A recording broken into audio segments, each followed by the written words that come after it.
Okay. So you can hear me though, right? Yeah. Yeah. Okay. So when I'm coming through, I'm just going to,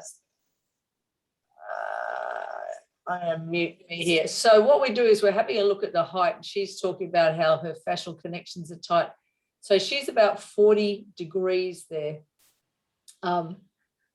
which is quite appalling because she's quite an athletic, young, lithe person. And then we look at this other side, and this is where I'm looking at her ranges. So she's coming up, and she's got to about 80, 85 degrees and just staying to feel tight there. But what I'm talking about here is that and we've got flyers down in South Australia, that she contracts that right muscle of her quad really quickly. It contracts.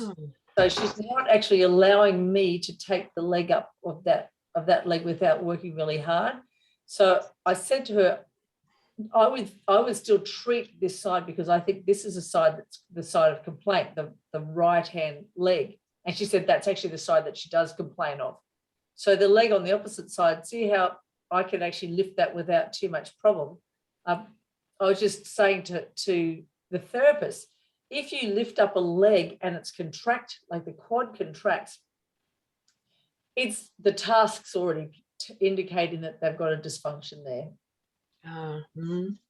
So if she's firing up a muscle group because it's so unfamiliar with allowing flexion and extension in the hip joint, and if she does do flexion, that she's so familiar with working a quadricep to try to put, so the rec fem to provide that movement versus the psoas. So it's automatically going, okay, I have to fire on because I'm going into flexion. It's a familiar movement pattern. I better turn on because the psoas is shit anyway. And that's just the way it rolls.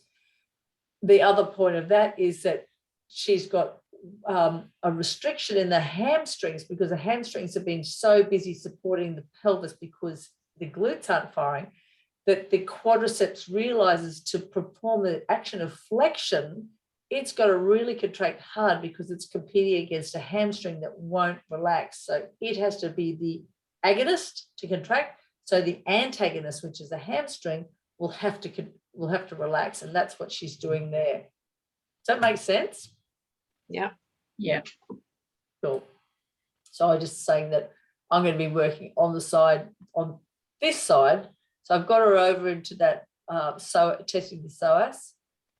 So she's abducted, thinking about where the attachments are between the anterior bodies from T12 to L1 through to 5, and then at the lesser trochanter. And then I'm going to stabilize that opposite pelvis. So really locking nice and firm when you're doing this, and tell them that you're going to be letting go of that top hand. So if you don't let them know that you're going to let go of the top hand, they'll automatically kind of feel like they haven't been given any support. And I could feel that leg was going quite quickly, so I didn't have to do anything harder on that. I didn't have to really overpressure, and she was using neck muscles to do that job as well. And the other thing I think I'm going to be mentioning here is that don't put your hand on the knee, because if you place your hand on the knee, she's feeling that there's flexion there, like we're touching superficial, like the sensory nerve endings. So it's going to want to draw into flexion. So we don't want to give that at all. We want to make sure that she knows to do extension. And I'll just explain, use your upper trapezius. Now, Di knows this all the time, but Tanya, being in the online courses, hasn't had the luxury of me gas-bagging for 2 days at her.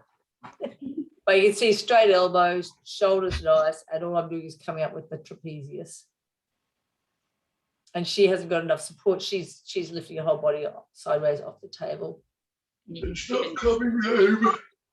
No. Who is that? Is that your son? My son, come here, show yourself. Was that Finn? Hey Finn, how you doing? Hello. Yes, Finn. You're the culprit.